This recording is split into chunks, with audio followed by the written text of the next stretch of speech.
네, 함께 성경 말씀 보겠습니다. 오늘 성경 말씀은 사도행전 2장 43절 말씀입니다. 신약 성경 사도행전 2장 43절 말씀을 제가 봉독하겠습니다. 사람마다 두려워하는데 사도들로 말미암아 기사와 표적이 많이 나타나니. 아멘. 여러분 오늘도 잘 오셨습니다. 수요일 날 저녁에 하나님 앞에 나온다고 하는 게 이게 참 쉽지 않죠. 주일 날은 이제 무조건 우리가 예배 드린다는 그런 의식이 있어서 예배를 늘 드려야 된다 생각하는데, 수요일 날은 이게 지나가다 보면 자꾸 잊어버릴 수도 있고요. 또 수요일 저녁이니까 또 뭐 여러 가지 회사 일이라든지 또 뭐 집안 일이라든지 이런 것 때문에 참석이 불가능한 경우도 있습니다. 근데 오히려 어떤 점에서는 또 지금 비대면이기 때문에 참석하려고 맘만 먹으면 사실은 참석하기도 쉬운 조건인데도 불구하고 이게 잘 안 돼요. 습관이 돼야 되는데, 저 어렸을 때는 뭐 아주 어렸을 때는 아니지만 이제 청년 시절에 평안교회 다닐 때 수요 예배도 꼬박꼬박 나갔죠. 나가 보면 오시는 분들이 늘 정해져 있어요. 제가 이제 할렐루야 교회 있을 때도 한번 그 통계를 이렇게 내봤어요. 낮 예배 출석 숫자하고 뭐 주일 저녁 예배도 있었거든요. 그때 주일 저녁 예배 숫자하고 수요 저녁 예배 참석 숫자, 이 통계를 내보니까 한 10분의 1 정도 출석하더군요. 10분의 1. 낮 예배 출석자의 10분의 1. 그러니까 정말 10명 중에 1명 참석하는 거죠. 이제 그러다 보니까 이 시간이 그 중직자들에게는 이제 의무적으로 출석해야 되는 시간이 돼버려요. 그러니까 힘들죠. 출석하는 것도 의무적으로 해야 되니까. 또 설교하는 목사님들을 보면 참 이것도 힘들죠. 뭐 의무적으로 나와 있다는 걸 알기 때문에 뭐 이제 저분들이 지금 이거 뭐 즐거워서 나온 게 아니까 하는 사람들 꽤 신나지 않은데 쉽지가 않습니다.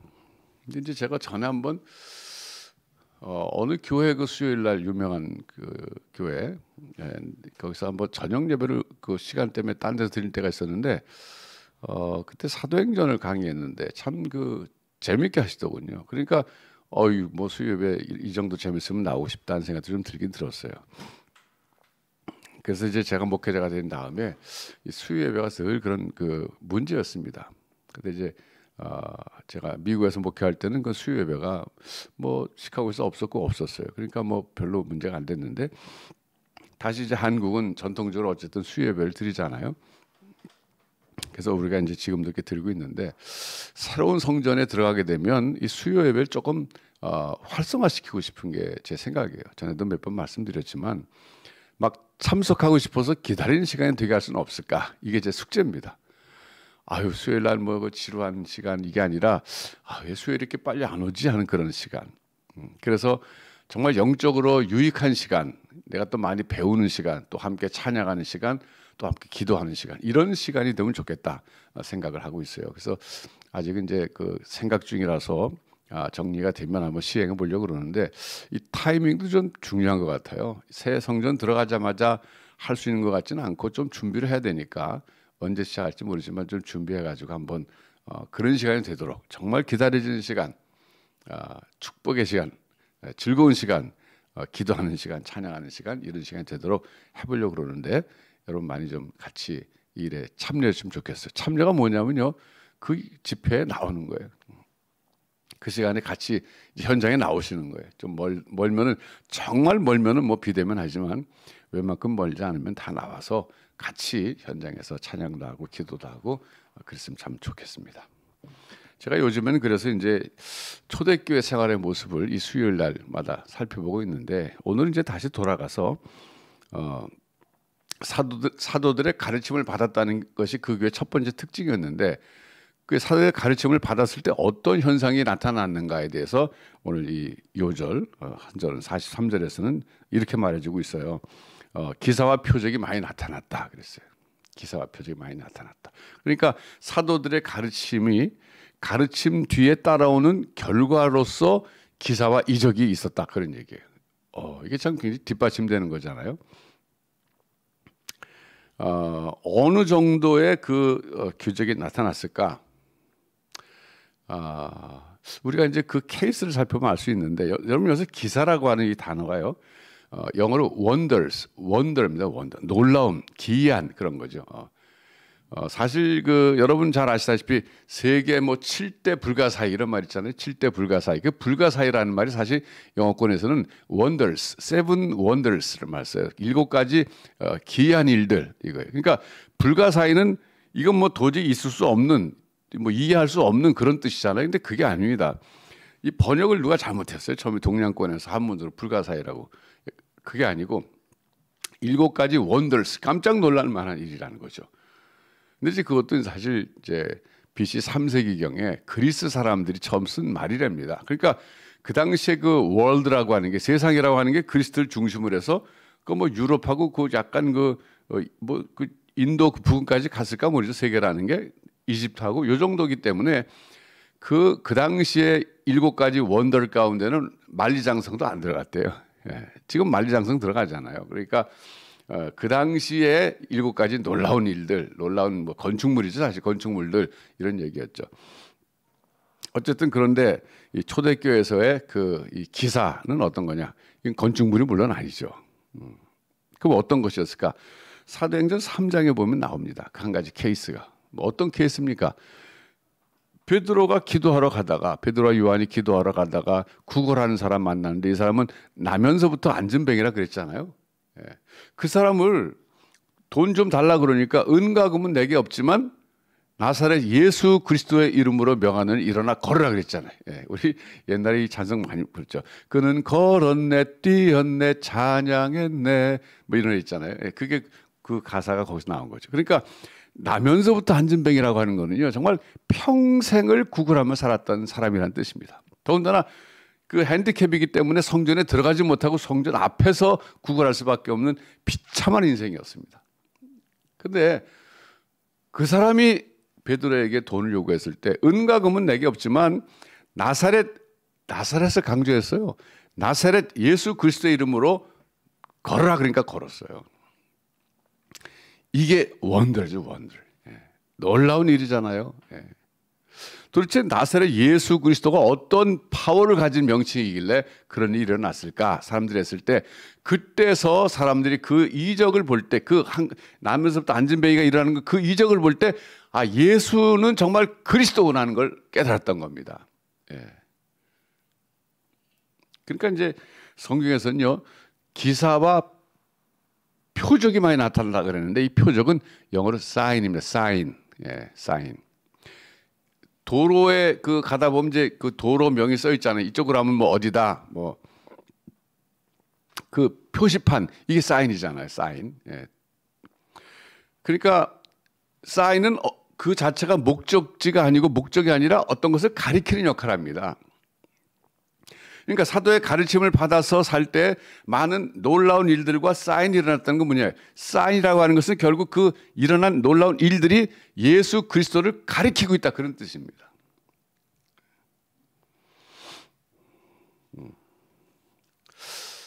그러니까 사도의 가르침이 결국 핵심이 뭡니까? 예수가 그리스도다, 그거 있잖아요. 그러니까 나사렛 예수, 나사렛이라고 이름 덧붙인 이유는 제가 좀 생각해 볼 때 가장 비참하고 낮은 곳이거든요, 거기가. 그 당시에, 예수님 당시에 인구 500명 미만의 작은 마을이었다 그럽니다. 그러니까 예수님이 주로 활동했던 가버나움에 비하면 훨씬 작은 도시인데 그 500년 정도 사는 촌동네에서 출신인 그 나사렛 예수가 바로 그리스도라는 것을 강조하는 거거든요. 왜 이렇게 비천한 곳에서 나셨을까요? 가장 낮아지신 신분으로 오신 거예요. 하나님의 아들이신데도 불구하고 가장 낮은 곳에 임하신 그리스도, 그 나사렛 사람 예수가 바로 그리스도라는 것을 가리키는 원더와 사인이었다는 거예요. 기사와 표적이었다, 그런 뜻입니다. 그러니까 기사와 표적 자체가 의미가 있는 게 아니라 이 일을 가능하게 하신 분이 나사렛 예수다는 거예요. 그렇기 때문에 그분은 그리스도다, 그런 뜻입니다. 예. 그래서 이제 옛날부터 예수 믿게 된 사람들 가운데 보면 이런 놀라운 그 어떤 이적, 어떤 이런 미러클, 이적이나 혹은 기사, 원더, 이런 것들을 경험하고 나서 예수 믿는 사람들이 꽤 있습니다. 제가 아는 어떤 사람도 예수를 안 믿었는데 그 신유 집회하는 곳에 가서 이 무릎을 다쳤는데 이제 군인이었는데 군인이 무릎 다쳐서 걷지 못하고 그러면 그 장교인데 말이죠. 그 뭐 퇴역해야 되잖아요. 큰일 아닙니까? 그러니까 누가 거기 가면 날 수 있다 그러니까 그냥 마지막 지푸라기라도 잡는 심정으로 갔던 거예요. 갔는데 정말 안수기도 받고 무릎이 난 거예요. 그러니까 이 사람은 예수가 누군지도 모르지만 놀래가지고 예수를 믿게 된 거죠. 그 차범근 선수도 그랬다 그러지 않아요? 예. 그 무릎을 다쳤잖아요, 축구 선수가. 근데 그 당시에 제가 듣기로는 아마 이천성 목사님의 안수기도 받고 그게 낫다는 거예요. 예수 믿게 되죠.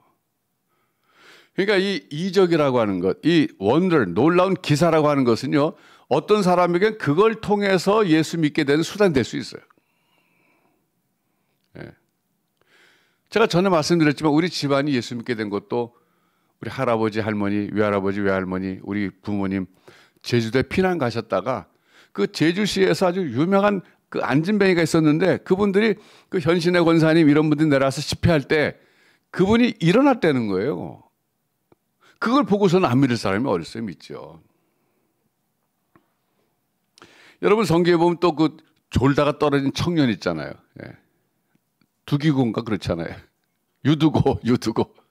유두고가 떨어졌을 때 이제 죽었다 사람들이 그랬는데 죽었어요. 근데 사도 바울이 가서 기도하니까 살아났잖아요. 유두고가. 그러니까 동네 사람들이 안 믿던 사람도 다시 예수 믿게 된 거죠. 그러니까 하나님이 예수 믿게 하려고 하는 특별한 목적을 가지시고 놀라운 이 원더, 기사, 예, 또 미러클, 이적 이런 걸 행하실 때가 있다는 거예요. 어떤 사람은 그래야만 믿으니까. 이제 그런가 하면 소위 그 모태신앙이라고 하는 사람들은 그런 거 없이도 믿게 되는 경우죠. 예, 그런 거 없이 그냥 태어나 보니까 예수 믿는 집안이고 뭐 태어나 보니까 내가 어렸을 때부터 그냥 교회 다니고 있는 거예요. 예, 그러니까 주일날 교회 안 가면 정말 너무너무 깨름직하죠. 이 영적인 습관이 돼가지고. 그러니까 교회를 가게 되고 그러다 보면 이적 같은 거 경험하지 못해도 그냥 교회 안에 성장해서 예수 믿게 되는 거예요. 물론 이제 그런 사람도 영적인 사춘기를 겪을 때가 있어요. 하나님에 대해서 막 반항할 수도 있고 잠깐 떠날 수도 있고 그렇죠. 예. 그러나 또 하나님이 다시 또 간섭하셔서 또 돌아오게 하시고 그러죠.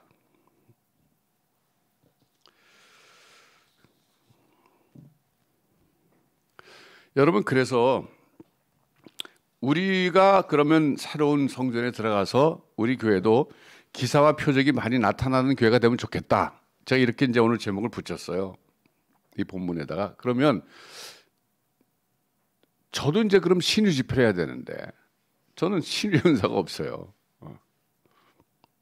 제가 이제 목사가 돼갖고 초창기에 할렐루야께서 열심히 신방 다니고 또 특별히 병원에도 참 신방을 많이 갔어요. 근데 가서 정말 간절히 기도해주면 좀 나면 좋겠는데 안 나서 고생하는 성도들을 볼 때 제가 어느 날 하나님께 그렇게 기도해요. 하나님, 저에게는 왜 신유의 은사를 안 주십니까? 예. 저에게도 좀 신유의 은사 주시면 아파서 병든 사람에게 좀 손 얹고 기도하면 좀 남을 얼마나 감사하겠어요. 저에게도 좀 주시면 안 될까요? 제가 적극적으로 달라서는 못하겠다라고요. 그러면서 좀 생각하게 됐어요. 만일에 나에게 신유 은사가 있다면 어떡할까? 아유, 엄청 피곤한 인생 사는 거예요. 그 신유 사역하시는 분들을 보면 쉴 틈도 없어요. 예수님처럼. 아무에게나 주시는 거 아닙니다. 그리고 이제 그 기독교 역사를 보면요. 이런 신유의 역사는 가난한 나라, 좀 소위 말하면 병원도 없고 이런 나라에서 더 많이 일어납니다. 하나님이 이 병원이라고 하는 것도 의학의 발달도 하나님의 일반 은총에 속하는 거거든요.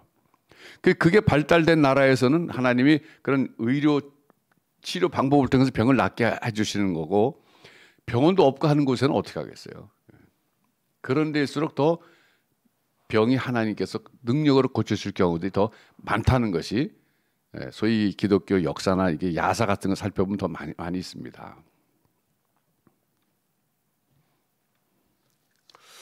그런데요, 제가 그때 기도하다 깨달은 게 있습니다. 하나님 나에게 신유의 은사 안 주시는데 제가 가만히 생각하니까 병이 날 수 있는 방법이 있더라고요. 뭔지 아세요? 기도의 응답으로 병이 날 수 있다는 사실을 다시 한번 그 당시 깨달았어요. 사실은 기도라고 하는 것은 하나님과 통하는 이 소통의 도구인데, 지금 여기 불치병 환자가 있어요. 근데 의학적으로도 안 돼요. 정말 살았으면 좋겠어, 하나님 기도해서. 그러면 내가 신유의 은사가 있으면 뭐 신유의 은사로 성령께서 역사하셔서 낫게 할 수 있지만, 그게 없다 하더라도 우리가 할 수 있는 것은 뭐냐면요, 간절한 기도입니다. 그럼 기도가 뭐냐? 지금도 응답하신 하나님이시기 때문에 우리 기도가 땅에 떨어지지 않고 기도가 상달되면 능력으로 하나님이 고쳐주시고 살려주시는 겁니다. 그게 우리가 쓸 수 있는 소위 신유의 은사 같은 하나의 방법이에요. 근데 그럴 때 중요한 것은 말이죠, 한두 번 기도한다고 되는 게 아닙니다. 실제로 많은 사람들의 그 간증, 기도해서 그 병이 나온 그런 간증 이야기를 들어보면요, 공통점이 있는데 많이 기도했다는 거예요. 뭐 한 번 기도했던 날 수도 있죠. 그러나 그게 아니라 믿음으로 간절히 많이 기도한 기도를 하나님이 응답하실 때가 많다는 겁니다. 이건 꼭 병 낫기 위한 기도만이 아니라 기도 응답의 원칙 중에 원칙이라고 할 수 있어요. 하나님이 그냥 뭐 한 번 기도하면 들으시다 그러면 하나님 우리 종처럼 느껴지잖아요. 하나님 아셨죠? 그거 좀 해주세요. 이거 뭐 종에게 명령하는 거잖아요. 그게 아니라 우리의 간절함이 하나님께 상달돼야 되는데, 그게 어떻게 나타납니까? 들어주실 때까지 겸손하게 열심히 쉬지 않고 기도하는 겁니다. 그래야 부탁이 되는 거죠. 여러분, 그러므로 지금도요, 우리가 정말 하나님의 기사와 이적을 체험할 수 있는 방법이 바로 기도라는 겁니다. 제가 이제 중학교 다닐 때, 중학교 1학년 때였어요. 1학년 때, 2학년 요 때였는데, 우리 반 친구 가운데 친구 이름 제가 잊혀지지 않아요. 지금도 이름이 윤병선이라는 친구였어요. 근데 이 친구가요, 굉장히 잘생기고 체격도 그 당시 컸어요. 근데 친구들이 윤병신이라고 놀리는 거예요. 윤병선인데 병신이라고 놀리는 거예요. 그러니까 이 친구가 화가 나가지고 싸움을 굉장히 많이 했어요. 자기 놀리는 사람하고. 그래서 잘 건드리지 않죠. 너무너무 싸움을 자꾸 하니까 애들이 건드리지 않는데, 어느 날 보니까요, 얘가 점잖아졌어요. 전 지금도 그거 기억나는 거예요. 걔가요, 굉장히 아주 의젓해지고 누가 뭐라 그래도 화도 안 내고 막 참는 게 보이는데, 그게 억지로 참는 것 같지만 잘 참더라고요. 말도 아주 정중하게 하고요. 그때 제가 참 이상하다고 생각했어요. 어떻게 이렇게 애가 하루아침에 변할 수 있을까? 변했어요. 여러분, 오늘 제가 이 변하는 얘기를 왜 하냐면요, 기사와 표적이라 그럴 때 뭐 그런 외적에서 무슨 뭐 병이 났거나 그런 것도 하나의 그 놀라운 일이지만요, 중요한 것은요, 사람이 변화되는 것만큼 놀라운 일은 없습니다. 여러분, 사람이 변화돼요. 피지컬리도 변화됩니다. 즉, 태어날 때는 베이비, 아기로 태어나지만 조금 더 크면은 그 차일드가 되잖아요. 차일드. 예. 그다음에 좀 더 크면 이제 청소년이 되는 거고, 그다음에 뭐 청소년 다음에 어른이 되고 그러잖아요. 육신적으로도 변하는 것처럼 사람의 정신도 변하는데, 결국은 어떤 점에서는요, 이 변한다고 하는 것이 우리의 성숙과 밀접한 관계가 있습니다. 사람은 외적으로도 변하지만 신체가 내면도 변하는 거예요. 예.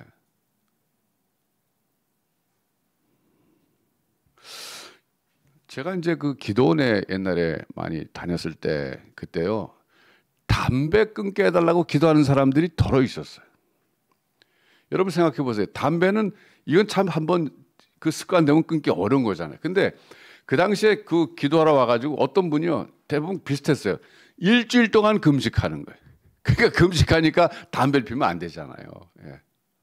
그러니까 막 며칠 지나면 배고파서 밥 먹고 싶은 것보다도 담배가 너무 피우고 싶어갖고 막 괴로워하는데, 그런데 그렇게 안 끊어지던 담배가요, 일주일 동안 간절히 기도하고 나면 딱 끊어진다는 거예요. 그래서 누가 담배 피라 그러면 담배를 이렇게 한 모금 멀었다 막 너무 써가지고 못 핀다는 거예요. 막 입이 써진다는 거예요. 그것도 변화죠. 그러니까 그때 변화는 이 습관의 변화인데, 그것도 그렇게 어렵지만 그래도 중요한 것은 기도함으로써 그 문제가 해결됐다는 거예요. 여러분, 전 앞으로 우리 교회 내에서 오늘날 우리가 경험할 수 있고 또 우리가 다른 사람에게서 기대할 수 있는 변화는요, 우리 자신의 변화입니다. 그게 놀라운 거죠. 그게 오늘날의 기사라고 볼 수 있어요. 원더. 어떻게 저 사람이 이렇게 변할 수 있을까? 이거 정말 놀라운 거 아닙니까, 여러분? 사람이 됐다 그러잖아요. 저기 이제 사람 됐네. 그 얘기 뭐예요? 사람 같지 않았다는 거잖아요.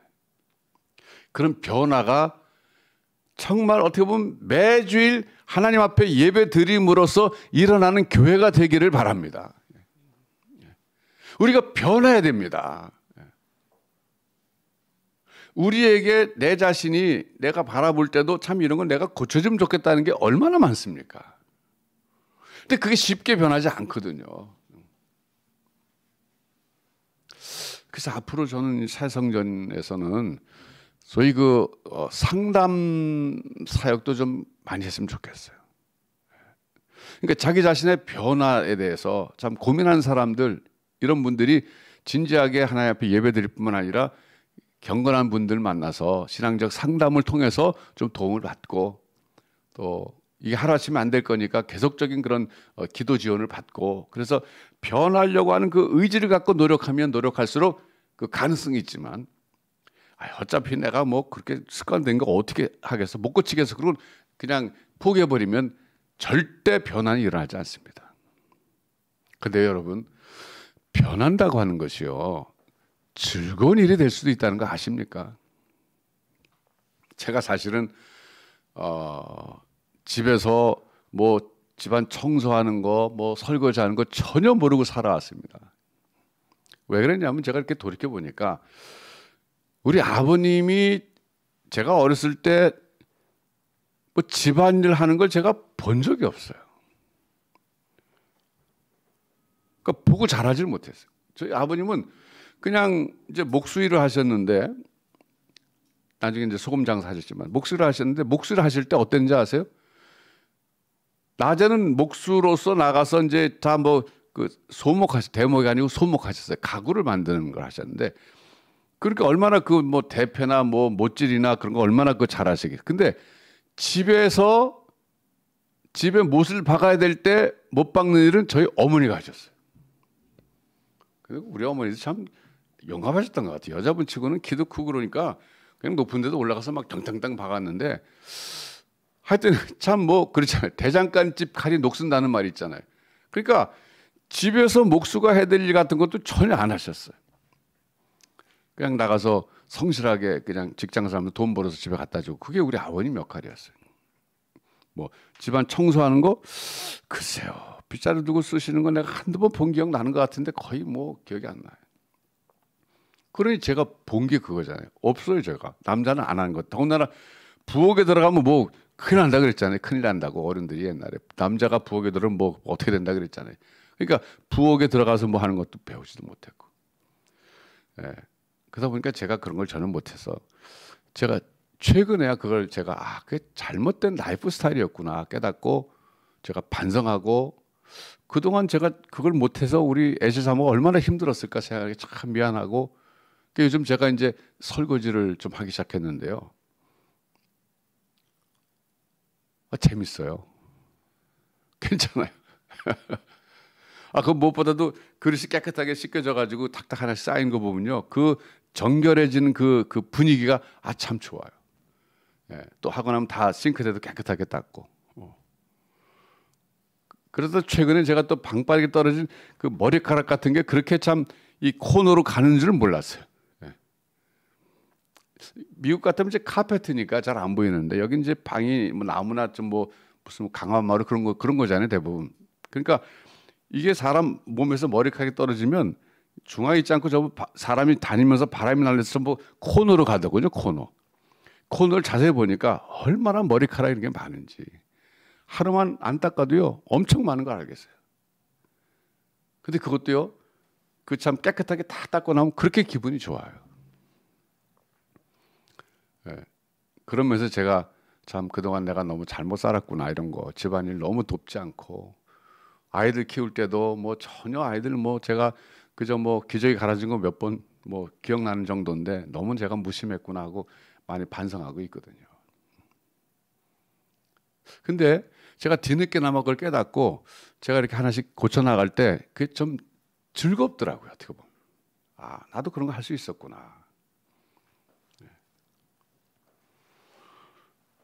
뭐 이런 건 사실 작은 변화지만 우리 속에 있는 어떤 잘못된 어떤 습관 그런 게 있잖아요.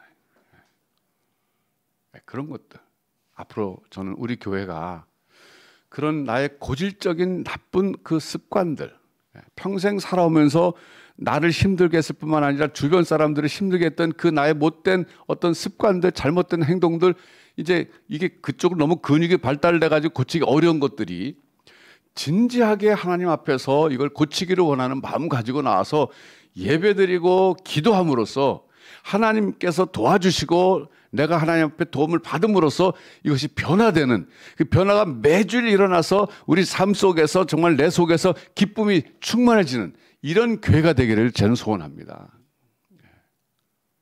그럴 때 우리 삶이 풍성한 삶이 되지 않겠습니까? 예수님이 그러셨잖아요. 내가 온 것은 양으로 생명을 얻게 하고 풍성히 얻게 하려 함이니라 그랬어요.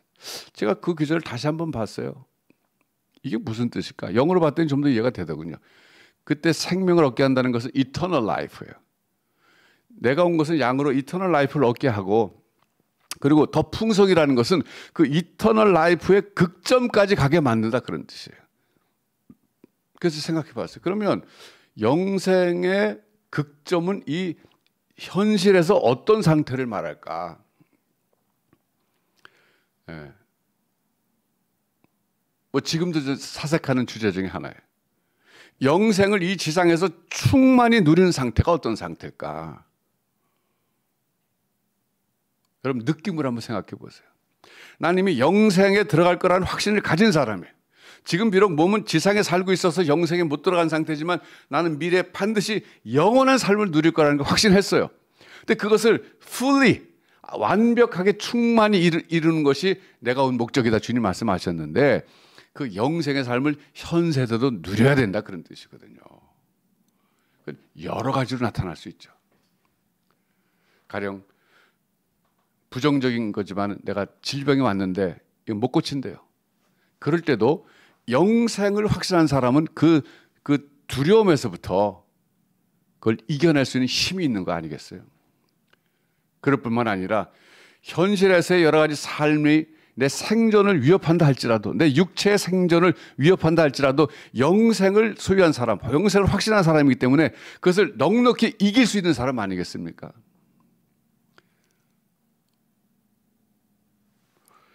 그것 말고도 여러분 한번 묵상해 보세요. 요한복음 10장 10절이죠. 예. 내가 온 것은 양으로 생명을 얻게 하고 더 풍성히 얻게 하려 함이니라. 그때 그 풍성이 뭘까요? 영어로 보면 그 영생을 더 아주 극점으로 최상급으로 누린다. 그런 뜻으로 쓰신 겁니다. 그러니까 그 말이 뭐냐면 이 땅에 사는 날 동안에도 우리는 풍성한 삶을 누릴 수 있다는 거예요. 그 풍성하다는 것이 구체적으로 사람마다 다르게 느낄 수 있고 표현될 수 있겠죠. 저는 어쨌든 우리 새 성전에서의 우리의 교회 생활이 정말 사도의 가르침을 받아서 그 가르침의 결과로서 놀라운 그 기사와 표적이 일어났던 그 초대교회처럼 우리 교회도 하나님 앞에 나가서 진실되게 예배드리고 진실되게 간구함으로써 우리 교회 공동체 안에는 하나님의 놀라운 그 원들, 놀라운 기사와 예수가 그리스도라고 하는 사인들이 각 심령 속에서 일어나는 그런 교회가 되기를 소원합니다. 요즘에 젊은 사람들 가운데 보면은 소위 그 은둔형 외톨이들이 많잖아요. 이게 심각한 사회 문제가 되고 있는데, 전에 그 유튜브에 그 보니까 어떤 청년이 세를 들어 살다가 6개월 동안 집세를 못 내고 있다 도망갔는데요. 그 문을 열어보니까 완전히 쓰레기장에, 그 동영상에 찍힌 거 보니까 이게 뭐 쓰레기장이지, 이게 사람 방이 아니. 그 청년은 집에서도 안 나오다가 집에서 나와가지고 혼자 이렇게 살다가 6개월 동안 뭐 돈을 못 내니까 밤에 도망갔는데, 그런 사람이 많다는 거예요 지금. 근데 여러분 보세요. 일본은요, 지금 그런 사람들이 우리보다 일찍 은둔형 외톨이가 많이 있었던 나라잖아요. 50대가 됐답니다. 그 부모님이 80대래요. 그래서 5080이 같이 사는데, 지금도 80대 된 노인네가 50대 된 아들이 집에서 안 나가고 그 평생 그렇게 살기 때문에 지금도 고통 속에 산다는 거예요.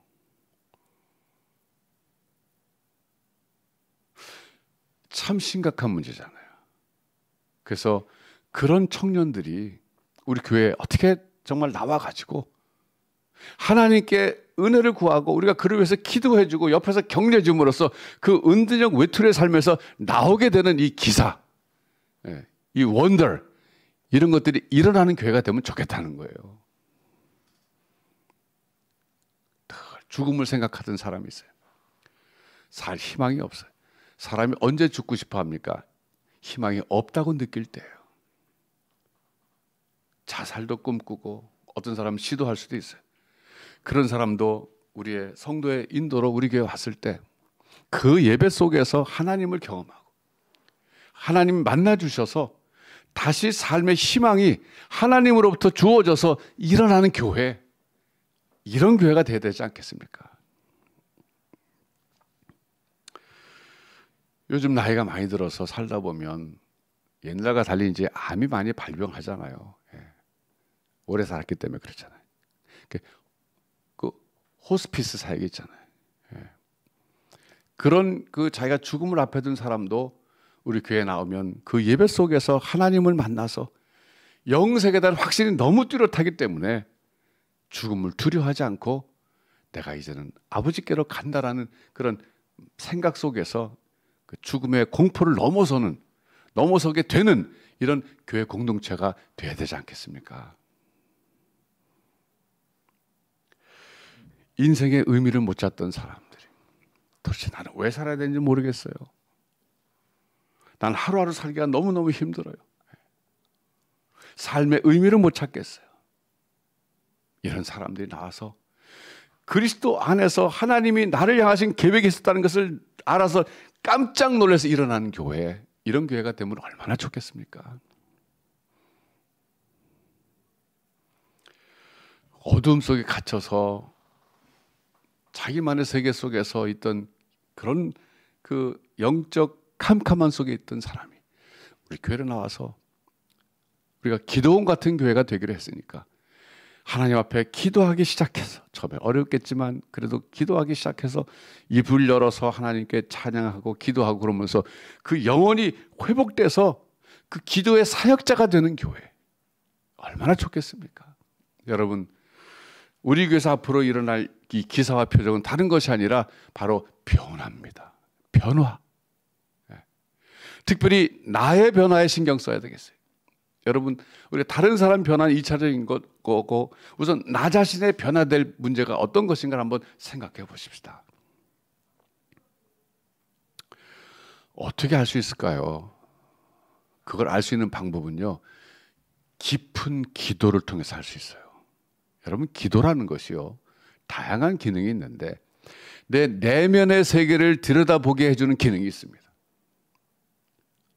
우리가 기도는 하나님께 하는 거라서 하나님을 향해 있긴 하지만, 그러나 기도하는 시간에 가장 내가 하나님 앞에서 진실돼 될 수가 있거든요. 사실 우리가 자기가 본의 아니게 외식하는 경우가 참 많은 거예요. 그럼 하나님 앞에 나가서 진실되게 깊이 있게 기도할 때 나의 참 모습을 보게 됩니다. 그때 심령이 가난한 사람이 될 수 있는 거예요. 내 속에 아무런 의가 없구나. 그걸 깨닫고 심령이 가난한 사람이 돼서 하나님 앞에 나가서 제가 이런 죄인입니다. 그래서 그리스도를 더욱더 붙잡을 수밖에 없게 되는 겁니다. 그럴 때 내 자신의 고쳐야 될 게 뭔가를 보게 되고, 그럴 때 그걸 고쳐야 되겠다는 힘을 하나님이 주시는 것이고, 그럴 때 고치게 될 수 있는 길이 열리는 겁니다. 여러분, 앞으로 우리 살성전에 들어가서 우리가 교회 생활할 때는, 우리 교회는 정말 기사와 표적이 많이 일어나는 교회, 매 예배 때마다 하나님 앞에서, 하나님의 그 임재 앞에서 자기 자신의 모습을 바라보고 변화되는 교회, 희망이 없던 사람들이 와서 희망을 갖고 가는 교회,